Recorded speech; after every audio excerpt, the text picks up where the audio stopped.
lo svegliò per metà, ma non era giorno di già, e notte c'era la luna. Alzò gli occhi e la guardò, bella più di tutto ciò che aveva visto, perso se ne innamorò, e il suo canto cominciò, e disse: quanto ti amo tu non lo sai, forse non lo capirai mai, bella come sei, ma quanto male sai farmi. Quanto ti amo non può sapere, tu che non hai sguardi per me, spettatore immobile di quei movimenti. Non mi vedi solo qua giù, schiavo della tua indifferenza, preso in una trappola di speranza.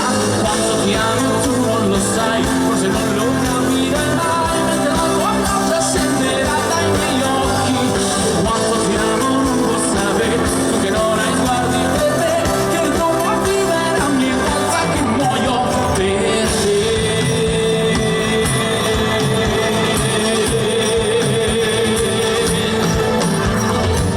Ma era infelice così, la sua vita restava lì, prigioniero di scoglie e rive. Una tempesta non gli servì, con le onde dopo capì, non l'avrebbe neanche sfiorata, e allora corse verso l'orizzonte,